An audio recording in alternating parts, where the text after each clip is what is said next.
So, Hi-Tec Round 1 South Circuit prep is well underway. We've serviced the beaten and bruised 33. Poor thing, look at it. Got detail before Super Drifted, now it's covered in filth again. Basic service, so we've just drained engine oil filter, fuel filter, changed spark plugs because they were pretty well cooked. I swear I'm meticulous in maintaining this thing, but they're pretty gunky. They got a bunch of rubber and shit caught in there. Yeah. So the tips are actually still pretty alright. You can't really fucking... Yeah. So the tip's still okay, but yeah, they're very filthy and we're very due for replacement. Gearbox and diff oil I've still got to do, but I can do that easy enough. They were done last round anyway. Yeah, that's about it. Just check the fluids and check all the bolts, make sure everything's tight, make sure I haven't bent anything underneath because I had a couple of hiccups on the weekend before. We've been doing a string alignment, so I don't know how to work out how to record with this phone. I'll get my GoPro back because this is very difficult. But, so, having a crack at string aligning. So you just set a bar at the front, cut a slot in the pipe at the even width, front and rear. So I think it was 2 meters and 70 mil or something. But anyway, so you get, tape measure's not going to work, so you don't get to see that. But either way, you cut a slot in each pipe the same distance apart, wide enough that it's not going to hit the car's wheels. And then what you do, you get your tape measure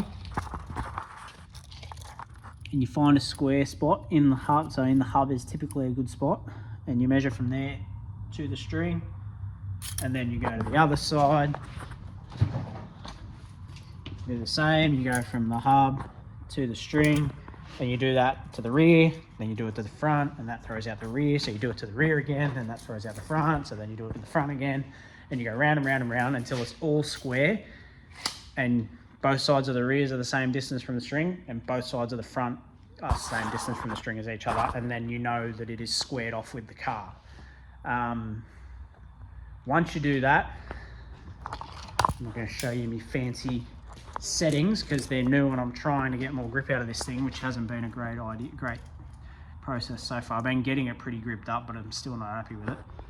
You measure from the rim, edge of the rim to the string, write down the measurement, and then you measure the back of the rim, you write down the measurement, and then you adjust the suit. So as you can see, our left rear was 8 mil towed in, our right rear was dead straight. So we tried to adjust it last night with just toe plates, which we knew the car wasn't straight because the left rear was towed out and the right rear was towed in. So we knew it wasn't square. It's had that many by-eye alignments, it's ridiculous. But so we did the string alignment today, got it squared up, set our toe how we want it. We've changed the dynamic toe, so hopefully as the car squats, we get a bit more grip again. Ideally, we're basically towing in when we squat more, which should give us more grip on power in theory. But it will have the opposite effect. When we're off power, we'll also lose more grip because the car's then lifted up, towed out. But we've set our droop, we've set the toe camber gain, the toe gain. We've set the camber to what we want now. So she's all squared up. The front has been driving fantastic for the last 2 years now. So we sort of just set it the same, and I just try and not touch it too much anymore. I've sort of worked to get that to feel nice, and I'm happy with it. I just don't want to fuck it up. So I don't really adjust the front too much. I just set my toe and leave it at that. But yeah, other than that, she's healthy, she's happy, she's still kicking strong.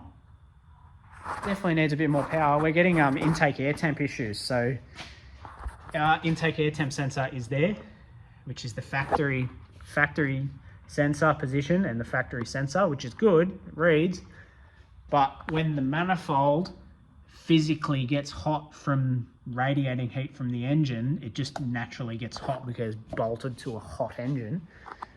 the manifold gets physically hot, which then in turn transfers the heat into that sensor, and the sensor heat soaks itself. So the air coming out of the intercooler, going through the inlet, is cold in a sense. It's 30 degrees, whatever it's going to be coming out of the intercooler.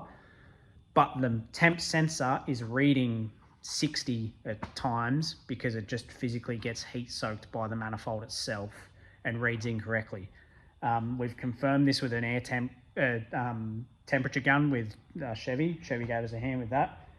He pointed out that the intercooler pipes are freezing. They were, I think it dropped 30 or 40 degrees across the intercooler or something. I can't remember exactly, don't quote me, but the sensor was reading way off. It was not correct. So the car cuts power when it gets to like 50 degrees, and then 60 degrees it really cuts power.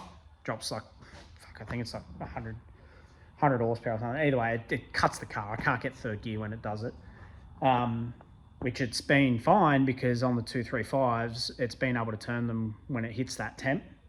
But now that we're on the 265 big boy tyres, yeah, the big Zestino 07Rs, RSs, they're 140 tread wear. We used to run 300s, and they're 30mm wider, and they're a different compound, so they grip up a lot more. So I can't afford the car to cut out and drop power because it will not turn it. I'm already underpowered as it is for a Pro Series. A little 350 kilowatt that could. It's plenty of power to, I think I can do it, but I don't know. I'll see how much grip I can get out of this car and see if it can still turn them. So far it has. We haven't had any issues so far, but I don't think the car has been up to scratch to keep up with the top boys in the Pro Series.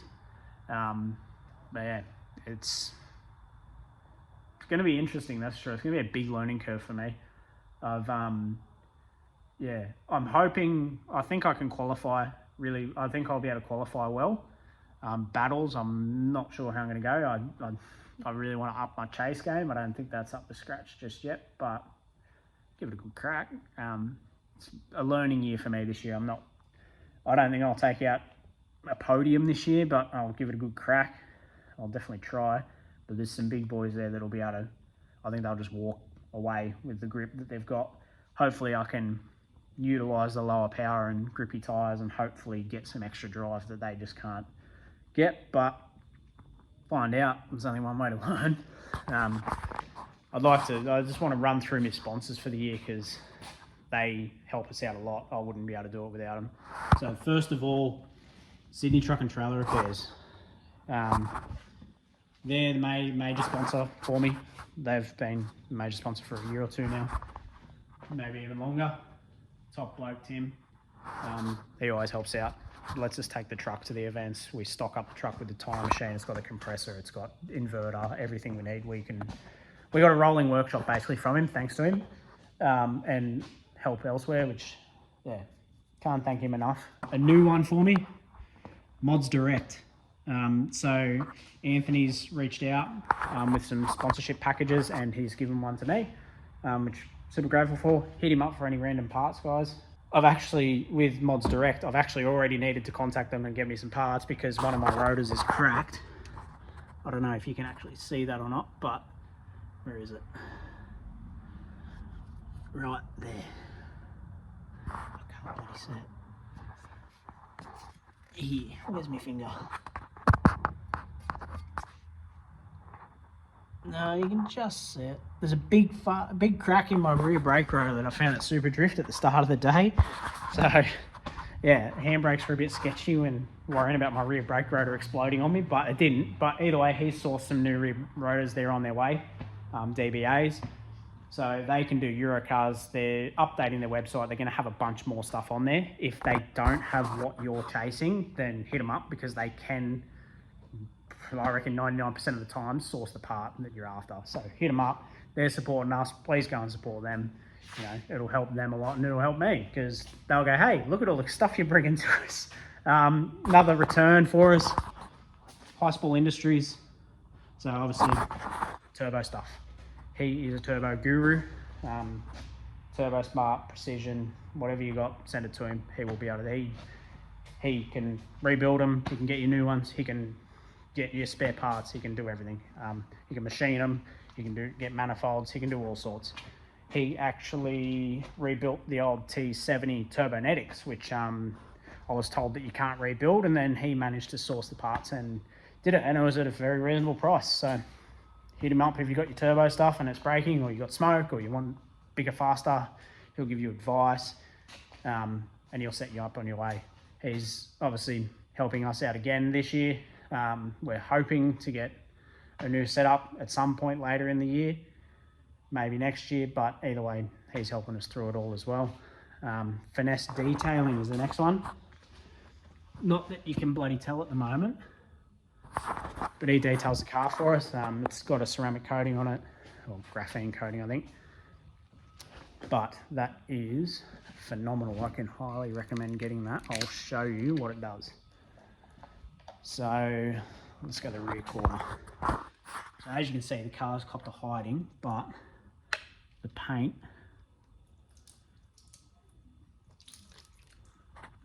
doesn't stick. The water just does not stick to the paint. So in turn, dust comes straight off, struggles to stick to it. When you wash the car, it just makes it phenomenally easier. Hit him up, he's out at Picton. Yeah, details your car, inside, outside, everything. Coats it, whatever you need, wax, hit him up, he'll help you out. Top bloke. Courtesy car, you can take it, run for the day while he details your car and does the things you don't want to do. Another one, JDR Motorsports, also out at Picton. They've been on board from the very start of my career in drifting. They tune the thing. They've sourced me a bunch of fittings and random pumps and bits and pieces, and yeah, hit them up. They do a lot of Commodores and V8s and LSs and all sorts. They've done some custom stuff. They do fabrication. They do anything performance car. They even do the occasional services and stuff for people, suspension packages, exhaust packages. Hit them up. JDR Motorsports, they're out at Picton. They'll help you out. Top bunch of blokes over there as well. Mr. Tuner Nick, I always call him and get advice of him at tracks to help not get my car to blow up, which it has been going for 3.5 years strong and it hasn't had an issue. So hasn't thrown a leg, hasn't spun a bearing, hasn't had a knock, anything. Any issues it has had, he's been able to do it over the phone. But yeah, I haven't even had an issue really. It's just that intake temp sensor, which is my fault, not his. But yeah, he's going to help me with that this week to mitigate that for the moment. Yeah, we've got Zestino tyres helping us out for tyres so far this year. Hoping to squeeze a bit of assistance out of those guys, but so far can't complain. They're reasonably priced tyres and they're grippy. They are very grippy. Zoo Performance has also helped us out a bit. They're not a specific sponsor either, but good bunch of parts and good bunch of people. As you see, she's battered and bruised, cocked a hiding, but she keeps kicking, keeps bloody kicking. Took out the championship last year for Pro-Am, Zoo Performance Pro-Am, off to Hi-Tec. Super Drift from Australian Drift Club. They've been helping us out a lot as well. Australian Drift Club runs majority of our practice events out at Eastern Creek. They also run a New South Wales State Series, more of a, not a grassroots comp, but it's the New South Wales State Series basically, and a feeder series to the Hi-Tec, which is the national. Yeah, I've been competing in that. There'll be a couple of videos pop out of that. And had to stuff around with the editing of that. I had the round one almost done and then it corrupted the whole file. So I lost a lot of motivation for that video very quickly. They're not professional, but pretty good. Yeah, other than that, let's get this car to squat and grip up and hopefully go really fast and blow lots of smoke and not brake. Get there and you'll see a bunch of this stuff going on. Trust me, will be worth it. Come out, please. Bye-bye.